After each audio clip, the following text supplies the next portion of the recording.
Venezuela siempre, siempre Venezuela, tenemos como invitado para nuestro espacio del día de hoy a César Pérez Vivas, ex gobernador del estado Táchira y ahora partícipe de las primarias como candidato a esa opción. Con él vamos a estar conversando diversos temas importantes relacionados al evento electoral y a su campaña precisamente. Bienvenido César, buenas tardes, bienvenido al programa Venezuela siempre, siempre Venezuela.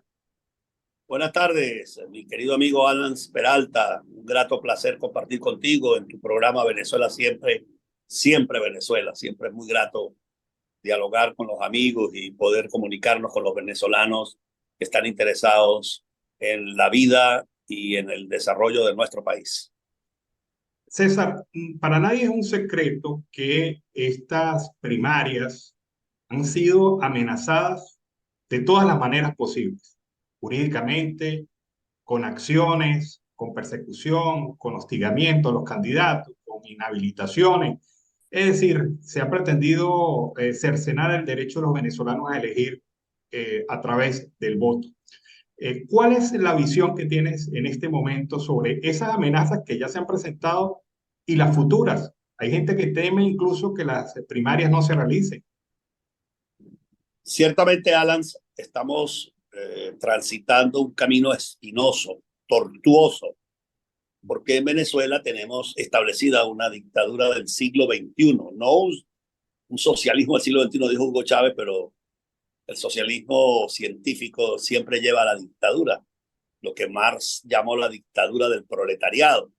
Y aquí no es la dictadura del proletariado, sino la dictadura de Nicolás Maduro, que nos ha sometido de manera dramática, que nos cercena derechos fundamentales como la libertad de expresión, la censura, la libertad de movimiento, el derecho al libre tránsito, siempre es obstaculizado. Y obviamente toda la política de hostigamiento y amedrantamiento a toda la sociedad en su conjunto y a nosotros los candidatos en particular, que somos víctimas de agresiones. Por ejemplo, yo el sábado pasado estaba caminando por el centro de Caracas y ya cuando estábamos finalizando en la Plaza Candelaria de Caracas, llegaron 4 personajes supuestamente de los cuadrantes de paz de la Candelaria a exigirnos que no fuese. Bueno, o sea, siempre hay una presencia de violencia. Uno no está todos los días denunciando porque, bueno, es parte de lo que es del oficio ya para muchos de nosotros este tema. Yo que tengo todos estos años, 23 años de la revolución, enfrentando el sistema político, que he sido víctima de arañazos, golpes, disparos frente al Parlamento, hostigamiento, inhabilitaciones, hostigamiento judicial, pues ya casi como que uno trata de sobrellevar ese hostigamiento sistemático, luego la persecución de la policía política, donde quiera que nosotros estamos, tenemos detrás un funcionario del SEBIN, observando, grabando, fotografiando, es decir, es un sistemático hostigamiento que es típico, repito, de una dictadura del siglo XX.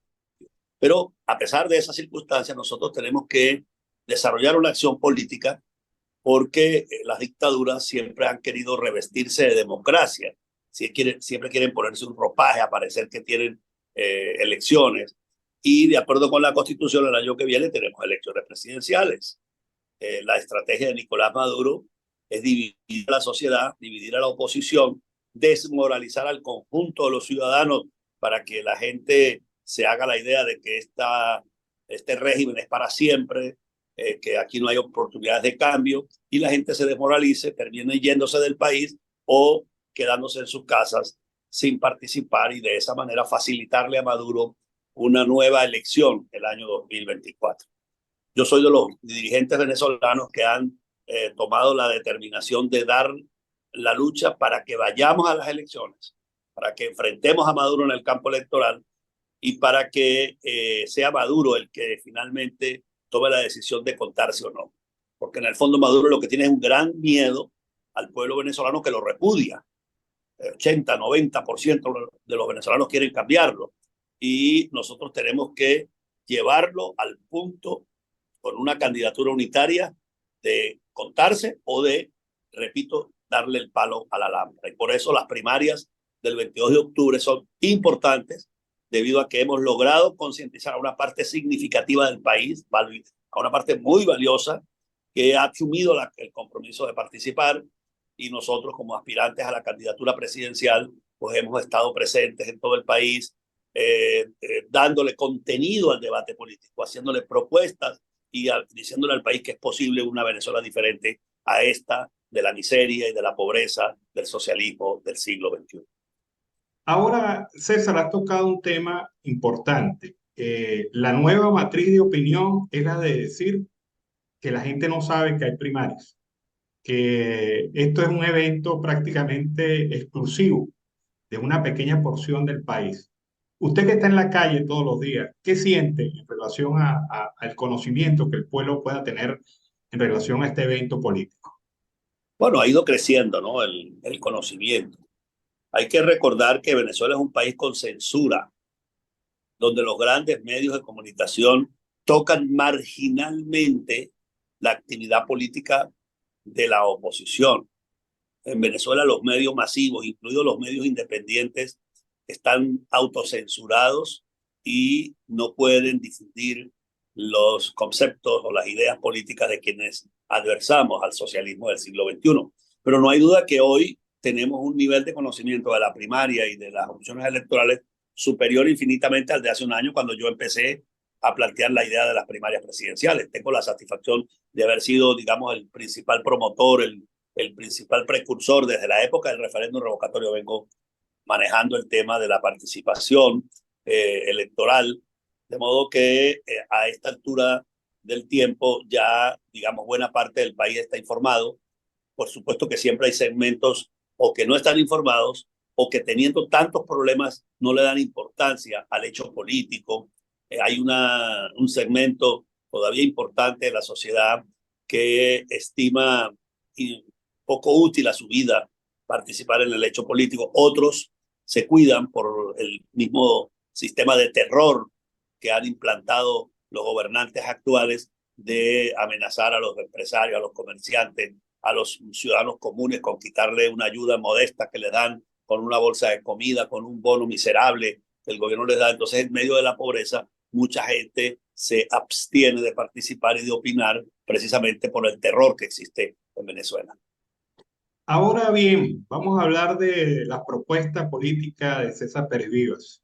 En este momento, en el marco de las primarias, ¿qué visión tiene César Pérez Vivas del país necesario? Bueno, hermano, yo quiero ser presidente precisamente porque tengo una visión muy esperanzadora de que podemos salir del hueco, salir de la tragedia. Eh, la situación hoy en día es realmente de una emergencia muy grande. Nunca en la historia de Venezuela habíamos tenido una situación de pobreza como la que hoy tienen los venezolanos. Bueno, sobre todo los hombres de nuestra generación, de 50 años para arriba, que hemos trabajado toda una vida, que vivimos un país diferente, estamos asistiendo a un momento en el cual los ingresos de la familia no son ni siquiera suficientes para comer una semana en un hogar. Hace unos minutos hablaba con un amigo del estado Vargas, jubilado funcionario parlamentario durante muchos años, profesional universitario, persona destacada en su región, y me decía: César, lamentablemente yo vivo de una pensión que me paga el Parlamento de $40. Mi esposa también es jubilada de allá. Nosotros con eso no podemos ni comprar la comida del mes.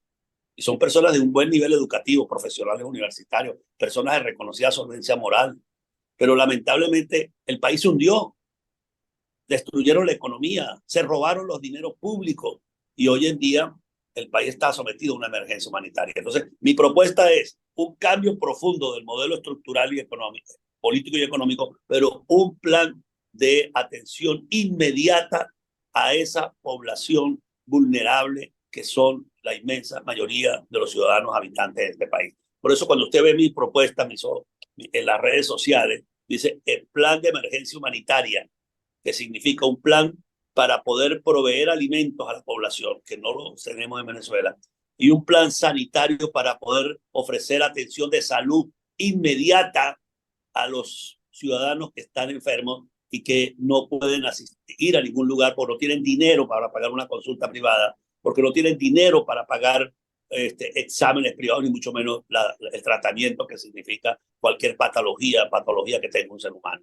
Entonces, nosotros vamos a lanzar en paralelo, cuando nos toque gobernar, Dios mediante, el año 2025, un plan de reforma estructural del modelo de Estado, del modelo de economía, pero en simultáneo tenemos que lanzar un plan de atención inmediata y un plan que permita realmente alimentar y sanar a la población, pero también un plan especial para los jóvenes venezolanos, de modo que los jóvenes venezolanos vayan educándose y vayan a la vez produciendo. Entonces, aprender y ganar, le hemos llamado nosotros a este proyecto para los jóvenes venezolanos, que permita, a la vez que ya están en la universidad o en el bachillerato, aprender técnicas de comercio digital, de trabajo desde la casa, lo cual supone, por supuesto, una inversión rápida para que se desbloqueen, digamos, los nudos gordianos de la comunicación interna, porque también el régimen ha cerrado la oportunidad de que inversión privada venga para mejorar, por ejemplo, el Internet, pero para enseñar a la gente a trabajos productivos, desde los trabajos tradicionales de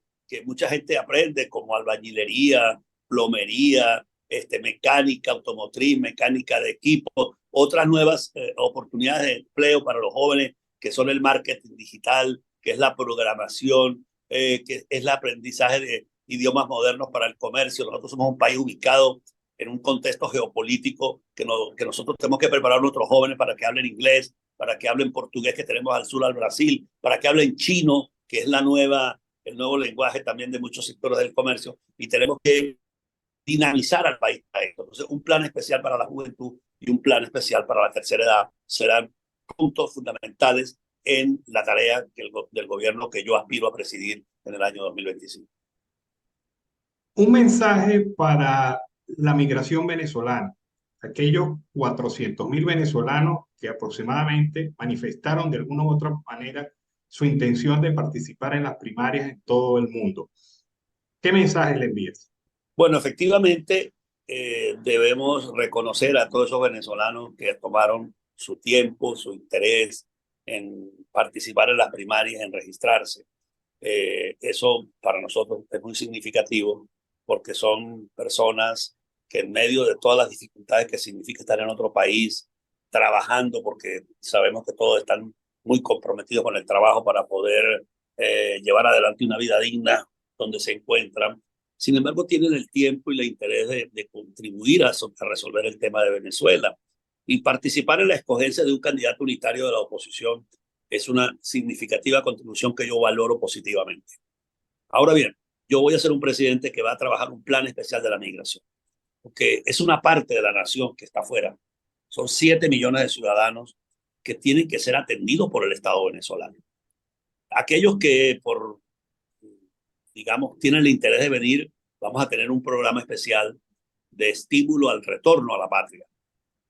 Los profesionales, los que tienen la oportunidad de ayudar a un relanzamiento, los trabajadores que van a tener mejores salarios.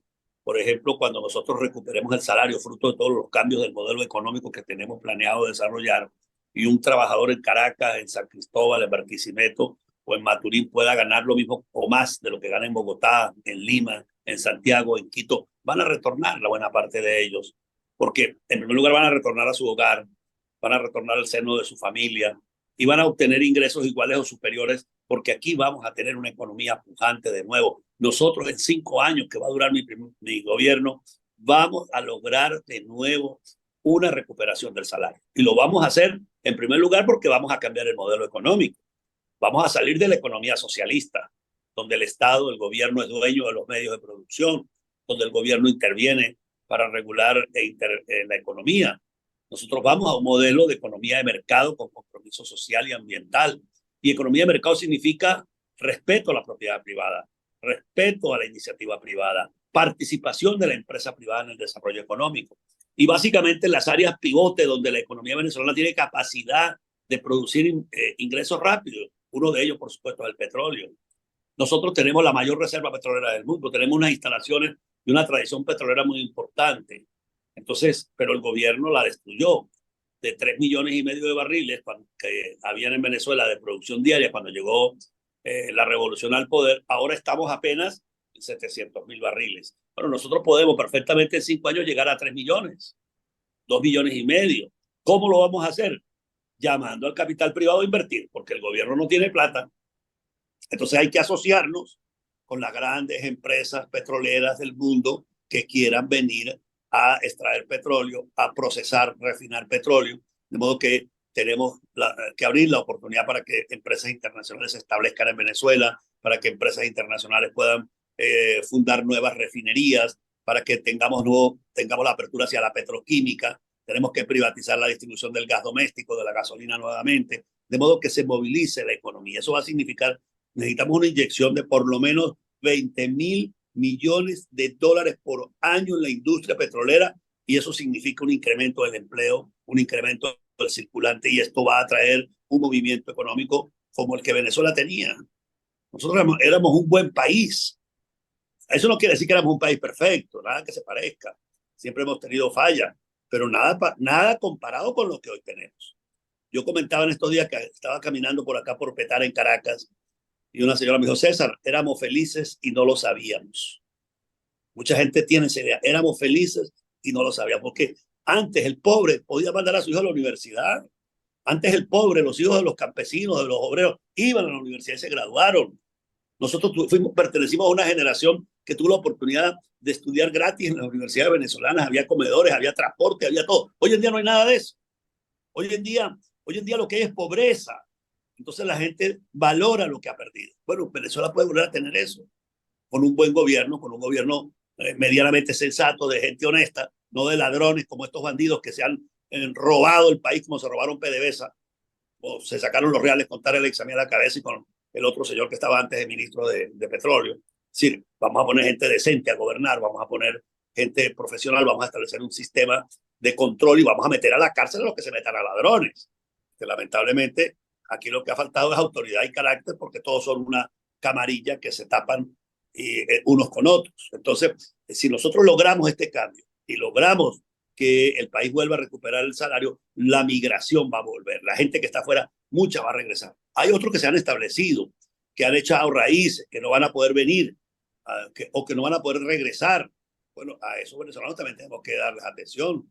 Lo primero es la identidad, por ejemplo. Hoy en día muchos venezolanos sufren en muchos países, o no tienen cédula de identidad, o no tienen pasaporte, porque el gobierno los maltrata para reconocerles su derecho a la identidad. Bueno, vamos a tener un gobierno que los va a respetar, que los va a proteger. Aquellos venezolanos que ya no pueden venir, pero que le prestaron servicios al país, a los que les robaron los fondos de pensión, los ahorros, vamos a tener que reconocerle ese derecho también, porque esa gente le dio mucho a Venezuela. Es decir, nosotros estamos trabajando con un equipo especializado en el diseño de una política especial para la migración, porque consideramos que ese es un pedazo de nosotros que está regado por el mundo. Bueno, César, muchísimas gracias por haber estado en el programa Siempre Venezuela. Siempre es importante escuchar las ideas de los demócratas en función al país que queremos construir todos los venezolanos. Muchísimas gracias, César. Gracias a ti, Alan, que tenga feliz día.